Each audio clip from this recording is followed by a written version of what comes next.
नमस्कार, आप देख रहे हैं 10 समस्तीपुर में रोशन कुमार। अभी कल्याणपुर विधानसभा का खासकर विधायक प्रत्याशी के लिए कहे तो यही रात अंतिम, यही रात भारी का एक मुहावरा बनता है। दोस्तों, कल्याणपुर विधानसभा में जितनी भी जनता हमें सुन रहे हैं, वो कहीं ना कहीं आस लगाए बैठे होंगे कि आखिरकार कल्याणपुर विधानसभा यानी कल्याणपुर में किसकी सरकार बनने जा रही है। कल्याणपुर की टोपी कौन पहनेगा, ये बात काफी महत्वपूर्ण है और कई लोग इसका आस लगा के बैठे हैं। अगर चुनावी माहौल को पहले देखें तो हमें ये नहीं लगता कि कोई प्रत्याशी इसमें अपना कम मेहनत किया है, कोई प्रत्याशी अपना कम प्रचार प्रसार किया है। जहां तक ऐसा मेरा अनुमान है कि विधायक प्रत्याशी कल्याणपुर के मुख्यतः 3 प्रत्याशी में टक्कर था और तीनों अपने क्षेत्र में अपने तन मन बल से पूरी ताकत लगाई है चुनाव प्रसार करने में। कल्याणपुर विधानसभा में मुख्यतः 3 प्रत्याशी का टक्कर था, जिसमें नंबर 1 आते हैं महेश्वर हजारी जी, जो एनडीए से लगातार 20 सालों से सत्ता में रहे हैं। वहीं दूसरी आते हैं 3 तारा छाप इंडिया गठबंधन से रंजीत राम जी। इन्होंने भी अपने बहुत जोरों शोरों से प्रचार प्रसार किया है। उसके बाद आते हैं राम बालक पासवान जी, जो जन सुराज के प्रत्याशी हैं।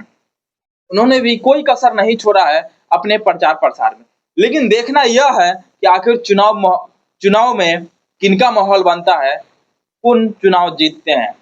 अगर हम पिछले सरकार के मुकाबले आकलन करें, कल्याणपुर विधानसभा से आकलन करें, तो कहीं ना कहीं महिलाओं का वोट इसमें ज्यादा बनता दिख रहा है। जो महिला वोटर हैं वो अपने मत अधिकार का पूरा उपयोग किए हैं और कहीं ना कहीं पुरुषों से ज्यादा मत महिलाएं ने किया है। दोस्तों, अब हमें ये अनुमान लगाना है कि आखिरकार, क्योंकि जहां वोट महिलाओं का ज्यादा होगा, महिलाओं का मुख किनके तरफ होगा, महिलाओं किनको वोट ज्यादा दिए होंगे, सरकार इन्हीं को बनना है। ये चीज तो तय है कि आज है 13 तारीख और कल मत का पेटी खुलने वाला है और कल सरकार बनने वाला है। सीधा सीधा कहे तो कल ये पूरा फाइनल हो जाएगा, कल क्लियर हो जाएगा कि आखिरकार कौन सरकार बन रहा है, किसकी सरकार बन रहा है। खासकर हम कल्याणपुर की बात करेंगे, क्योंकि 10 समस्तीपुर खासकर कल्याणपुर के ऊपर मुख्य फोकस करता है। कल्याणपुर विधानसभा के हर पहलू पे नजर रखता है और कल्याणपुर के हर घर का यह पकड़ धीरे धीरे बनता दिख रहा है। तो कहीं ना कहीं हमें कल्याणपुर से जुड़ाव ज्यादा रखना चाहिए और कल्याणपुर के जनता को हमें यह दिखाना पड़ेगा कि कल्याणपुर के जनता 10 समस्तीपुर पर कितना विश्वास करता है। मैं रोशन कुमार, आज मैं आपको इस चीज पर आपको कुछ टिप्स देने वाला हूं। सीधा सीधा कहे तो कुछ ऐसी जानकारियां देने वाला हूं जिससे चुनाव पर काफी असर पड़ने वाला है। जो मैं जानकारी दूंगा, हमें ये पूरा विश्वास है कि 90% दोस्तों, ये हमारा जो आकलन है वो कहीं ना कहीं सही होने वाला है।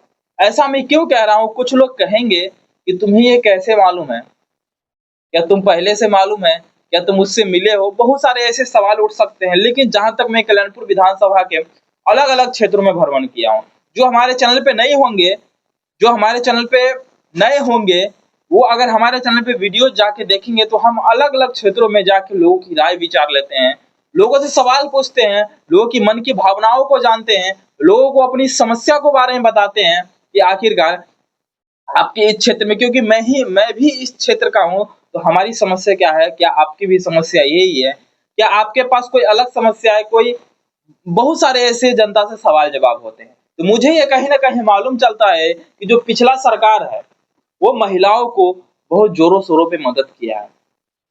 दोस्तों, पिछले सरकार के मुताबिक एनडीए सरकार जो है अभी वर्तमान में, और कल्याणपुर विधानसभा के हजारी जी हैं, कहीं ना कहीं उनके शासन में जो महिलाओं को 10,000 रुपया दिया गया, ये कहीं ना कहीं कारगर साबित हो रहा है। मैं ऐसा नहीं कह रहा हूं, क्योंकि मैंने भी चुनाव के दिन अलग अलग बूथों पर जाके देखा था, अंदर तो नहीं गया, लेकिन जहां तक मुझे गेट से बाहर से दिखा, जो महिलाओं की संख्या ज्यादा थी। क्योंकि पिछले मुकाबले, जो अगर हम पिछले चुनाव के मुकाबले देखें तो कहीं ना कहीं बराबर होता दिख रहा था या कुछ कम होता दिख रहा था।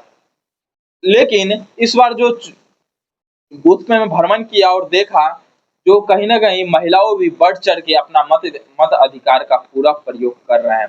तो सीधा सीधा हम ये कह सकते हैं कि अगर महिलाओं ने अपना पूरा बहुमत पिछले सरकार के मुताबिक जो उनको 10,000 रुपया दिया, जो उनको जो वृद्ध लोग हैं उनको पेंशन में वृद्धि की गई, तो अगर इसके मुताबिक देखें तो कहीं ना कहीं एनडीए को बहुमत ज्यादा दिख रहा है।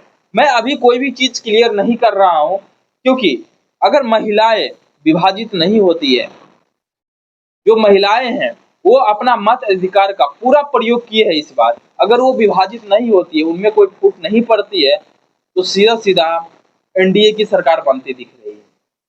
चाहे कल्याणपुर विधानसभा हो, चाहे पूरा बिहार की हम बात करें, लेकिन कल्याणपुर विधानसभा का मुख्यतः हम बात करेंगे क्योंकि हमने कल्याणपुर के अलग अलग क्षेत्रों में लोगों की राय जानी, और हम ये कह सकते हैं कि जो भी कल्याणपुर क्षेत्र के अलग अलग क्षेत्रों में भ्रमण किया है वही इस चीज को बता सकता है। अगर हम एक अनुमान के मुताबिक जहां पे हम अपना अनुमान लगाएं, तो कल्याणपुर चौक से जो अगर आप पश्चिम की तरफ जो सड़क गई है, जो कल्याणपुर पूसा के साइड जो सड़क गई है, वो सड़क पे मुख्यतः एनडीए को वोट मिला है।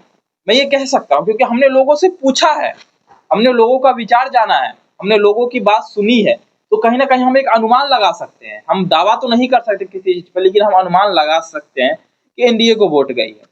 अगर हम कल्याणपुर चौक से दक्षिण की तरफ जो सड़क गई है, कहे तो समस्तीपुर की तरफ, अगर उसमें हम घुसते हैं और उसके आसपास के गलियों में जाते हैं, चाहे आप सोमनाहा का देख लें, जो सोमनाहा टारा चौक से अंदर गई है, अगर आप उस गली में घुस या वहां के कुछ लोगों की राय जानेंगे, तो हमें ज्यादातर वहां मिले हैं 10 में से हमें 6-7 ऐसे मिले हैं जिन्होंने इंडिया गठबंधन को सपोर्ट किया है, कहीं ना कहीं अपना मत अधिकार का प्रयोग इंडिया गठबंधन के लिए किया है, जिसके प्रत्याशी अभी रंजीत राम है, 3 तारा छाप, उनके तरफ वोट ज्यादा दिख रहा है।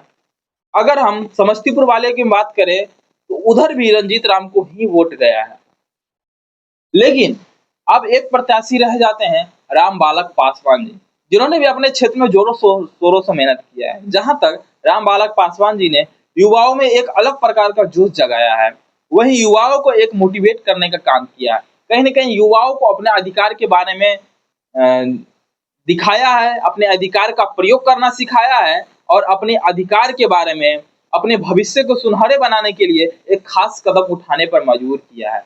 वही जो कल्याणपुर क्षेत्र के युवाएं हैं वो कहीं ना कहीं जन सुराज की तरफ झुके हैं, जन सुराज को भी कुछ वोट मिला है। हम ऐसा नहीं कह सकते कि वो जीतने जा रहे हैं, हम ऐसा किसी भी प्रत्याशी पर ऐसा दावा नहीं कर सकते जीतने जा रहे हैं, लेकिन हम एक अनुमान के मुताबिक, ये बार बार मैं ये बोल रहा हूँ कि हम एक अनुमान लगा सकते हैं। राम बालक पासवान जी को भी वोट गया है, लेकिन जितना माहौल चुनाव प्रचार के दौरान था, कहीं ना कहीं वो चुनाव के आखिरी दिन हमें मुड़ता हुआ दिखा है। हम ऐसा क्यों कह सकते हैं? क्योंकि हम पहले ही बता चुके हैं और यह अनुमान हम पहले ही लगा चुके हैं कि महिलाओं का वोट इस बार ज्यादा आया है, महिलाओं ने मत अधिकार का प्रयोग ज्यादा किया है, तो महिलाओं ने खासकर एनडीए को वोट दिया है। अगर उसमें कोई फूट नहीं होगी, अगर वो विभाजित नहीं होंगे, एकजुट होकर अगर मत अधिकार का प्रयोग किए होंगे, तो कहीं ना कहीं एनडीए का सरकार बनेगा, मैं ये कह सकता हूं, मैं एक आकलन के मुताबिक।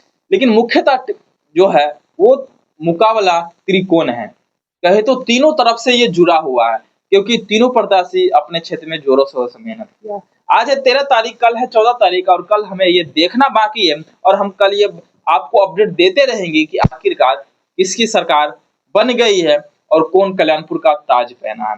नमस्कार, आप देख रहे हैं द समस्तीपुर, मैं रोशन कुमार।